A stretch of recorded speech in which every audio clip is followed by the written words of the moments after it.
Does your financial advisor take the time to really listen to you? Is your financial strategy personalized to you and your family? Will your financial advisor be there as your life and financial situation change? Hi, I'm Jerry Mangona, your Edward Jones financial advisor.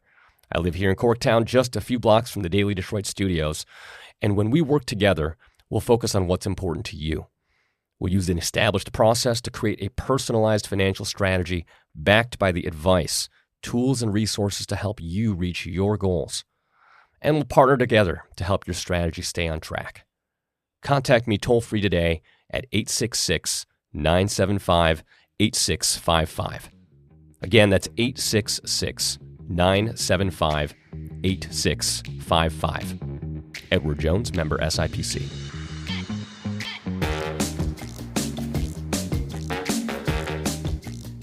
Hello, everyone. Welcome to your Daily Detroit. It is Friday, February 21st, 2025. I am Jer Stays, sharing what to know and where to go in Southeast Michigan. Joining me at the table at Tech Town on this excellent Friday is none other than Man About Town, my dear friend, Devon O'Reilly. How are you? I'm okay, Jer. I'm okay. I'm just so freaking over this weather. It's too much? Too much snow? I think Old Man Winter has finally put his cane right on my back and is just bludgeoning me with it because I'm over it. I woke up today thinking we were done with the snow, thinking this was the last day of bitter cold, and sure enough, there was snow on the ground. I had to do like a quick change because I had gotten dressed and everything, and then I realized my outfit changed because of the weather, which just annoyed me. It's not the cold? You know, it is February. Well, I'd like both. to tell you. Can it be 5 degrees or can it be snowing? Why do we have to have both? And also, the unexpected. We had just been hit with snow. We were just kind of clearing out of it. Yeah, I'm just sick of it. Obviously, I have a house, so I have to deal with this when it happens. And Are you the shoveler?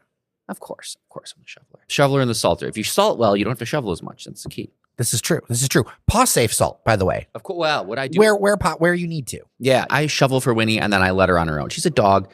We don't need to salt the backyard, but front yard only for the salt because obviously, yes, we can't have Winnie traipsing around with rock salt around. We have a ton of things to talk about this Friday. But first, let's start with the victory lap.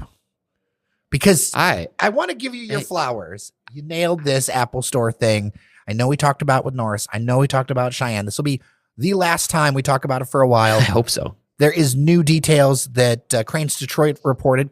You know, kudos to them because they had done a Freedom of Information Act request to get more data about what's going on there. It's going to be an 11,000 square foot store. 6,500 square foot will be retail. Go check that out if you want to. But Devon O'Reilly, people thought you were crazy. People sent me messages saying there's no way. And you know what? Devon O'Reilly came out on top. I don't know how much flowers I would like to take home from this because I didn't think it was that bold. I think the writing had almost been on the facade for quite some time. We kind of saw what the bones were shaping up to be. So I'm happy to accept it, Jer. Totally unsurprised. Obviously, this was going to happen. For my next prediction, I'll go out on a limb more, I think, because this one was a little too easy. This was low-hanging fruit, as you might say. Do you have a prediction? No, I'm not. Oh, don't push me there. I'm not going to do that. Not today. Not today. No, not today, but I'll take this win. One of your favorite sandwich shops is expanding. Pecora Nera is going to Birmingham. Let me say this. I'm excited for their expansion. I don't go to Birmingham, so the fact that they're going to Birmingham means nothing to me. But the fact that they're expanding, I'm very happy to see. And I am a huge, huge fan and patron of their flagship. I believe it's their flagship store in downtown Detroit on Washington Boulevard. I go there at least once a week. I don't even have a favorite sandwich because they do everything so good. It just depends on what I'm in the mood for. They've got a great muffaletta.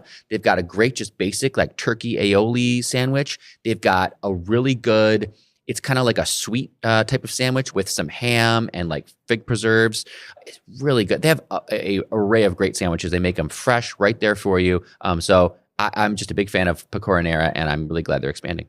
I'm interested to see how it goes because our friends at Firebird Tavern, they did something in Troy. There's been a number of places. And to tease what's happening on Monday, the cheesemonger from the spot in Berkeley, Monger's Provisions, is coming on the show and talking about what's going to be going into that space that they're actually helping support. Thank you for saying that because that's my point. Is I am happy to praise and support and be happy for any place that is located, has a location downtown in Detroit or anywhere in Detroit, and expands and goes out to the suburbs so long as they keep their space in Detroit. I am not a fan. I am 100% vehemently against anyone who closes their shop in Detroit and moves to the suburbs. I won't name any names. Something like that happened recently, but I think in this case, when you listen to the conversation, you're going to see why. Because I think it makes a lot of sense through the lens of what they're trying to do. And then the spot that's going in there, they're actually supporting with training. Yeah, no, and like working together with it where they're handing it to somebody who they think will be a better steward. You will also be able to get your charcuterie. I love to see homegrown Detroit places grow. I just want to be clear. I do not support if you're going to close your Detroit location to open another. Let's get into something we normally start with, where we've been. Yeah, I've got a good one for this because I've been anticipating the opening of Birdie's in Detroit. Birdie's, our friend Fezzi, pay our respects to Fezzi here. He would love it, I think. This is not actually named after Birdie's as in the animal. However, Birdie's is a new restaurant concept at the Dearborn Hills Golf Course, which is a public course on Michigan Avenue and Telegraph Road in Dearborn. Public course owned by the city. It's a executive par 3 course, so it's a nice short course. I've played it many times. It's nice for beginners because there's not really any long holes, but the golf we can save for another day. They recently opened a new restaurant concept. There really had not been anything there, which is kind of like your average clubhouse. If you go to public courses, right? Most public courses, you just got your little hot dog stand. Maybe you got a bar, like a little quick, easy bar. They're not known for having actual food and beverage concepts. So this is kind of unique in the sense that they had a restaurateur come in who has opened other restaurants.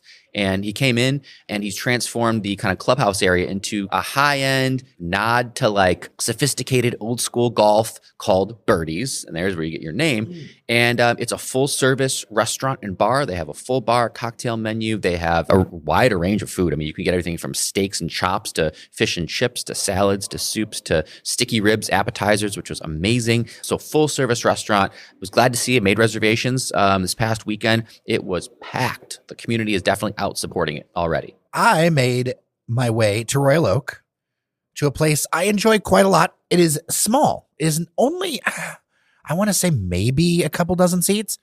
Beppe, which is an Italian place. Very short menu. Like it's literally one page. I like that though. Just do what you do. Just tell me. I like that sometimes. I don't like these big menus where like it's almost tell me what you do really well. Just put it right there and let me choose. The rigatoni was top notch, 100%.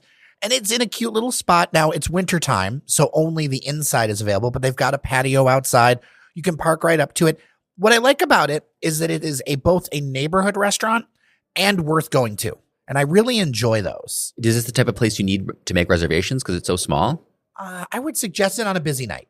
A Friday or a Saturday. Did it seem when you were there a lot of like locals, people who knew each other, knew the staff? It felt very local to me. But there's just so much happening in Royal Oak right now, and not just downtown, but even a little out, because this is a little outside of downtown. So this is on Main Street, but south of Gardenia, south of 11 and a half. Okay.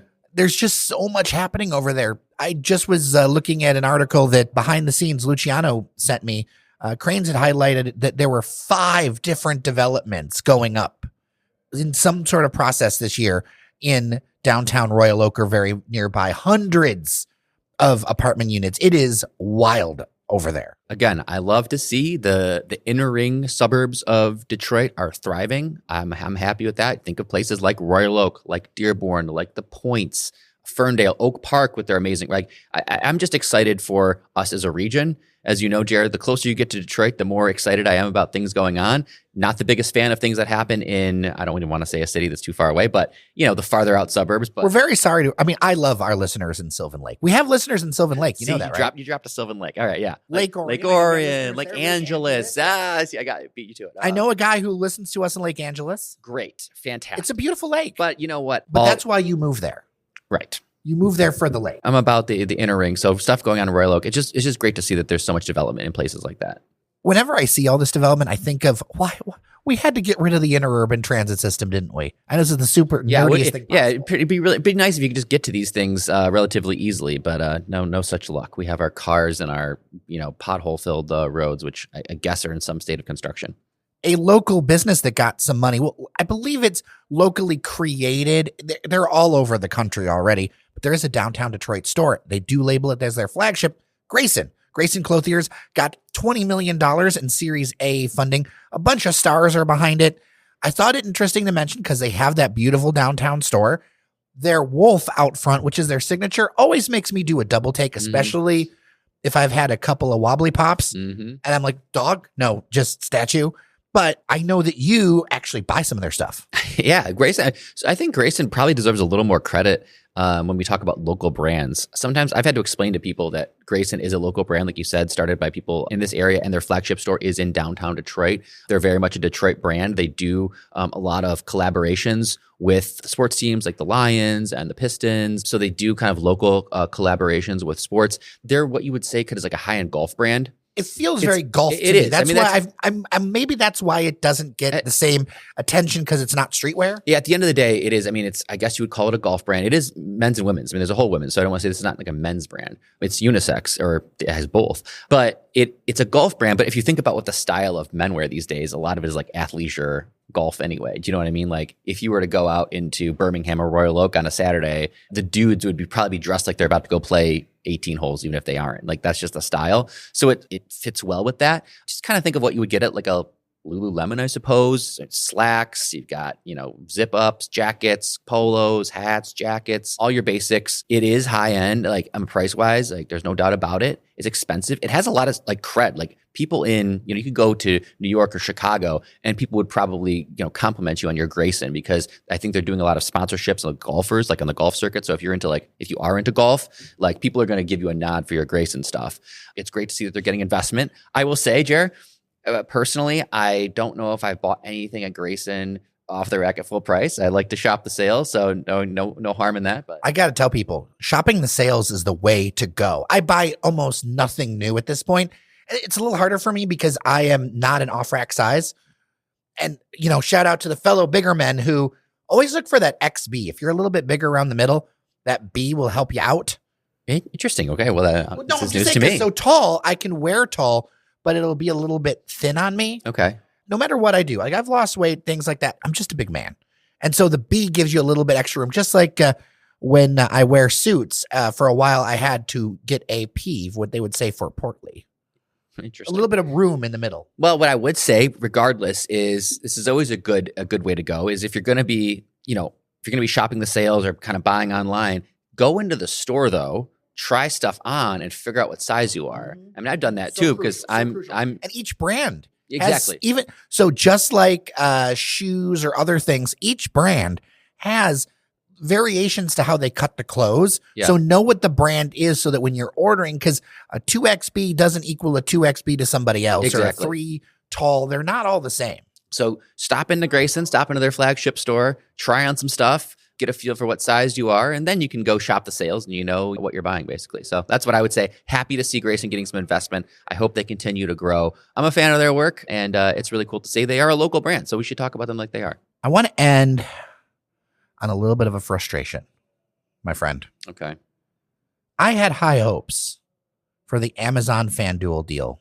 I had high hopes for it coming to Amazon Prime, thinking maybe we'll get a deal. Maybe if you're already a Prime subscriber, it'll be a little bit less, or maybe there'll be some kind of free games or something.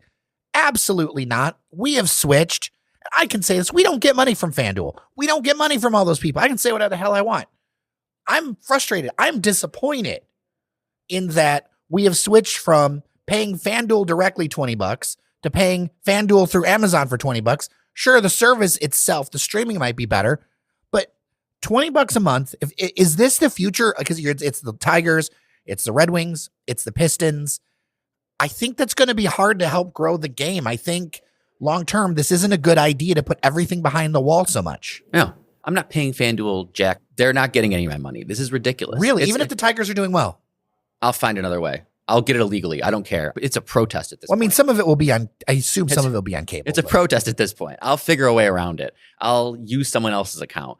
It's BS. I think the public is pretty stressed at this point when it comes to their bundle of things that they have to be subscribed to make any kind of reasonable, viewing experience work. I was already upset when I saw initially, and this may have been an initial offering, whatever, initially this kind of Bally's to FanDuel, I saw like $15, and I was like kind of like, Maybe if they're all $10 teams I that would have play- been in. $10 Exactly. or $100 a year. I think they're out over their skis. This is more than Netflix. Netflix raised their price. They're selling $18 a month. And that's Netflix, for Christ's sake. So this is ridiculous on multiple levels. I'm already paying for Amazon Prime, which is fine. I don't have any problem with it. I feel like I get my money's worth with Amazon Prime. This would be great if it was like a little add-on, like an additional $5 to your Prime membership, additional $10, whatever. But to have this in addition, what's the friggin' point of having it on Prime at all? You're just paying Amazon to pay FanDuel. Like, this is terrible. I'm deleting the FanDuel Sports app, not using them anymore, going to DraftKings. This is full-on protest from Devon. I just want more people to be excited about our sports teams. Yes. And I feel like this is the kind of thing that just gets in the way where it becomes, and I don't hate football. I enjoy the Lions, but the energy around talking around those sports teams has just deflated in the last few years. No, you're getting me fired up. We've been talking about, the theme of this podcast has been talking about kind of being happy for places that are growing and expanding and when succeeding. In this case, I want failure. I want FanDuel to fail. I want this to fail miserably so that they see that they've gone too far and they push things too far. I think the whole streaming service, I mean, we could have a whole comment. I think it's a house of cards that is long overdue to collapse, and I'm preying on its downfall because we need to go back against it. Everyone just buy each other, get back to like 3 things. Let us choose the 3 different conglomerates that we want to go with. This is just out of control. Unbundling from cable has been a huge disappointment. Like the whole idea was, we can pick and choose, but everything just became, it would just become an excuse to become more expensive. Yeah, this is absolute crap. I'd rather have Monopoly at this point than what we're going through right now. And I'm saying this in light of all the other stuff. I mean, everything, like you just said, from Netflix to Paramount Plus to Apple TV. I can't even decide all the different shows are on 18 different things. And you end up paying like $200 a month if you want to just put it all together. Yeah, I hope it fails. I hope this fails. I hope all this stuff starts failing and there is a reckoning in the streaming bundle world. There are some subscriptions. I think about some of the local people I support. So I know that a couple of people on the team support Sam Robinson, who do the Detroit 1 million thing. And yeah, it's a few bucks a month, but I know it's going to him. Right. Right. It's one thing for that. It's hard for me to gin up excitement to be like, yes, I want to throw in an extra $20 for that multi-million dollar players and the billionaire to go do this thing. Right. Like I feel differently about it. I feel like when I'm supporting an independent creator or a group of creators, I'm like, okay, this is going to them. These people, it doesn't feel like they need the money. And most people beyond that, they also get all the freebies from us. Right. And you're already stretched so thin as it is. That's the thing. Is like, I'm happy to, give use whatever Sam Robinson or whatever media an extra $5 a month, but I can only do that so many times because I'm already paying $20 a month for like 5 different things. The hard part is creating enough value that you give as much joy as, say, that Netflix or that HBO Max subscription. I think that's really the bar as far as creators. And I think about this all the time, even with us, making sure that there's enough joy there where people feel like they're getting their money's worth for it. Because Netflix, it's so much content. So you can't compete on the width of content. You got to compete on the joy. Yeah. And it's been difficult to do that lately with sports. Yeah, it's definitely a value proposition. Again, going back to the FanDuel stuff, it's like $20 a month just to have a few sports teams. That's not enough. Like I said, I'll give Prime credit. Amazon Prime, at least you get a lot with it. You can watch the TV. I use Amazon. I order stuff on Amazon a lot. So like I get that. But it's just, oh man, I want it to fall. I want it to fall apart, Jer. I want it to fail. I would love to hear your thoughts. dailydetroit@gmail.com or leave a voicemail 313-789-3211. Our community is so important. Also important, our members on Patreon, patreon.com/dailydetroit. And I almost forgot one more thing. I know where you're going with this. One more thing. We have been nominated for the Our Detroit 2025 Best of Detroit podcasts, a rarefied air. We're up there with the St. Brown Brothers. This is a rare opportunity to compete with the St. Brown Brothers, but I'll take it. It's the only semi-level. He would clock me. He would lay me out in the middle of the street. There's no way. There are plenty of places where the St. Brown Brothers are superior to Jer and Devon, but when it comes to podcasts, they are not. And that's why you should vote for Daily Detroit on ourdetroit.com. I'm going to put a link in the show notes. Yes, we are going to be flogging this for a while. We got to try. We got to go. This is a vote.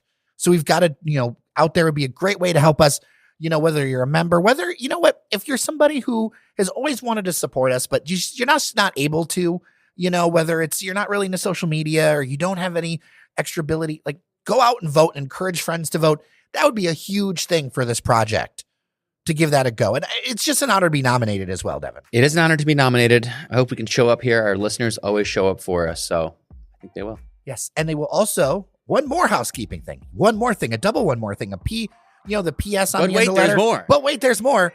Tokororo, 313 Day, March 13th, a Thursday. We are having Detroit-themed trivia with archaeologist Mickey Lyons at Tokororo in Eastern Market. Come hang out with us at the Bird with the Pineapple, because bird themes. Year of the Bird 2025. Will Fezzi be there? We'll bring Fezzi. I think you should. I think we got to bring Fezzi. I think you should. I think we do. All right. With that, I'm Jer Stays. I'm Devin O'Reilly. Thank you so much for listening. Remember that you are somebody. Thank you behind the scenes to Cheyenne Serini, Luciano Marcone, and everybody else. Until next week, take care of each other's and remember that you are somebody. Take care.